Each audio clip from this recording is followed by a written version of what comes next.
आज हम पुरुषोत्तम मास के 12वें अध्याय की कथा का श्रवण करेंगे। बोलो पुरुषोत्तम भगवान की जय। 12वां अध्याय। नारद जी बोले, हे नाथ, शंकर जी के चले जाने पर चितातुर उस बाला ने क्या किया? सेवा धर्म सिद्धि के लिए मुझ दीन की सुनने की इच्छा है, सो कहो। श्री नारायण बोले, इसी प्रकार युधिष्ठिर ने श्री कृष्ण भगवान से पूछा था। तब भगवान ने युधिष्ठिर से जो कुछ कहा था वह मुझसे सुनो। श्री कृष्ण भगवान बोले, हे राजन, इस प्रकार शिव के चले जाने पर वह कन्या कांतिहीन हो गई, लंबी लंबी सांस लेने लगी, अत्यंत डरी हुई पतली कमर वाली, आंसू बहाते हुए रोने लगी।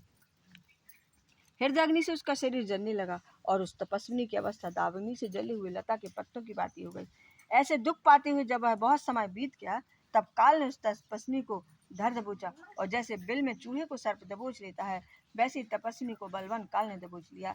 जैसे वर्षा काल में मेघ से छाए आकाश में बिजली चमक रही जाती है, वैसे ही वह तप से पाप भस्म कर अपनी ही आश्रम में मर गई। उस समय धर्मात्मा राजा यज्ञसेन अनेक सामग्री से एक महान यज्ञ कर रहे थे। तब उसी यज्ञ कुंड में से स्वर्ण के समान कांति वाली कन्या का प्रादुर्भाव हुआ, जो पहले ऋषि कन्या थी। वह यह राजा द्रुपद की पुत्री द्रौपदी के नाम से विख्यात हुई। हे राजन, इसका स्वयंवर में अर्जुन ने मत्स्य भेद कर भीष्म कर्ण आदि बहुत से राजाओं का मान मर्दन करके प्राप्त किया। श्री नारायण बोले, हे नारद, उसी द्रौपदी को दुष्ट दुशासन ने बाल पकड़कर खींचे थे और कर्ण ने शूल जैसे कटु वचन सुनाए थे। श्री कृष्ण बोले, हे राजन, पुरुषोत्तम मास के त्यागने से मैंने भी इसको त्याग दी। जब अत्यंत स्नेह के साथ मेरा नाम लेकर यह बार बार चिल्लाई कि हे दामोदर, हे दया सिंधु, यह हे कृष्ण, हे जगतपते, हे नाथ, हे रमानाथ, हे केशव, हे कलेश नाशन, मेरे माता पिता, भाई बंधु, सखी भांजा, बहन, इष्ट मित्र, पति आदि कोई भी नहीं है। हे ऋषिकेश, मेरे तो सब कुछ आप ही हो। हे गोविंद, हे दुशासन, मेरा भारी सभा में अपमान कर रहा है, क्या इसे आप नहीं देख रहे हो? दुशासन द्वारा खींची गई द्रौपदी पहले मुझ पुरुषोत्तम को भूल गई थी, परंतु जब इसने मुझे याद किया, तब हे राजन, मैं तत्काल गौरों पर चढ़कर वहां आया और अनेक प्रकार के वस्त्रों से इसको आच्छादित कर दिया। जो सदा मुझ में स्नेह करने वाली, मुझे अत्यंत प्यारी पतिव्रता, मेरे प्राण तुल्य, मेरी प्रिय सखी थी, ऐसी द्रौपदी की भी पुरुषोत्तम की अनादर करने के कारण मैंने उपेक्षा कर दी थी। अतः पुरुषोत्तम का अनादर करने वाले को मैं गिरा देता हूँ।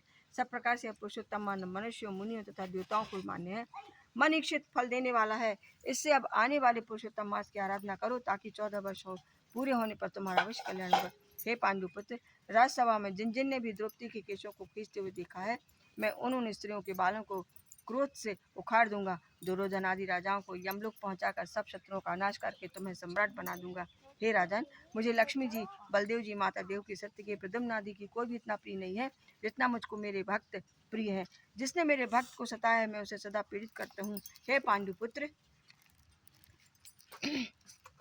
मेरा उसके समान कोई शत्रु नहीं है, मैं उसकी बेदेखता भी नहीं हूँ। उसको यमराज भी दंड देने के अधिकारी हैं। श्री नारायण बोले, इस प्रकार भगवान श्री कृष्ण द्रौपदी और 5 पांडवों को समझाकर द्वारिकापुरी जाने की इच्छा से बोले, हे राजन, अब मैं अपने विरह में विकल द्वारिका को जा रहा हूँ, जहाँ महाभाग वासुदेव जी, बड़े भाई बलदेव जी, माता देव की, गज सांबादिया, उग्रसेन आदि यादव लोग, रुक्मणी आदि मेरी पत्नियां, ये सब मेरे आने की प्रतीक्षा की टकटकी लगाकर मेरे दर्शन की उत्कंठा में मेरे चिंतन में लगे हुए हैं। श्री नारायण बोले, हे श्री कृष्ण, भगवान का ऐसे कहने पर उनके जाने के अभिप्राय को समझकर 5 पांडु पुत्र गदगद कंठ से बोले, हे जनार्दन, जैसे जलचर प्राणियों का जल ही जीवन है, वैसे हमारे भी जीवन आप ही हैं। आप जा रहे हैं, जाइए, परंतु थोड़ी दिनों में हमको दर्शन दीजिए, क्योंकि सब लोग यह कहते हैं पांडवों के नाथ श्री कृष्ण ही है, त्रिलोकी में और कोई नहीं, अतः हमारी आप सदा रक्षा करते रहते हैं। जगदीश्वर, भले बुरे जैसे भी हैं, हम सब आपके ही हैं, भूल मत जाना। हमारे चित्ररूपी भ्रमरों को जीवन आपके पदरूपी कमलों के अधीन है, आप ही हमारे जीवन के आधार हैं, हम बार बार यही प्रार्थना करते हैं। पांडुपुत्र ऐसा कहकर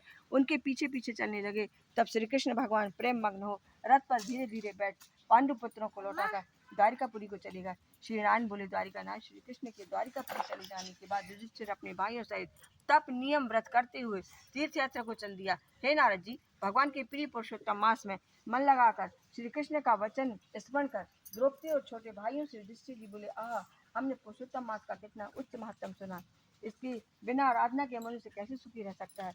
इस श्लोक में वही पूज्य धन और श्रेष्ठ है जो अनेक प्रकार के नियमों से पुरुषोत्तम मास की पूजा करे। इस प्रकार तीर्थ यात्रा करते हुए पुरुषोत्तम मास आ गया। सबने विधि अनुसार नियम धारण किया। हे मुने, 14 वर्ष भी पूरे हो गए, तब श्री कृष्ण की कृपा से उन्हें भारतवर्ष का निष्कंटक राज्य प्राप्त किया। पहले सूर्यवंशी राजा धनवा पुरुषोत्तम के ही सेवन से महालक्ष्मी पाकर पुत्र पौत्र को सुख था, अनेक प्रकार के भोगों को भोग कर अंत में हरिलोक हो गए। हे मुनि, सप्तम में पुरुषोत्तम मास का अतुल महात्म्य करोड़ों कल्पों में भी कहने में समर्थ नहीं हूँ। सूत जी बोले, हे विप्रो, यदि मैंने पुरुषोत्तम का महात्म्य वेद व्यास जी से सुना है तो भी मैं कहने में असमर्थ हूँ। संपूर्ण महात्म्य का या तो आप नारायण ही जानते हैं या साक्षात वैकुंठवासी हरि जानते हैं। सब ब्रह्मादि देवता गौलोकनाथ श्री कृष्ण के सिंहासन को नमस्कार करते हैं। स्वयं पूजने वाले देवता भी पुरुषोत्तम मास का महात्म्य नहीं जानते, फिर मनुष्य कैसे जान सकता है। बोलो पुरुषोत्तम भगवान की जय। मात नर्मदे हर हर शंभु काशी विश्वनाथ गंगे।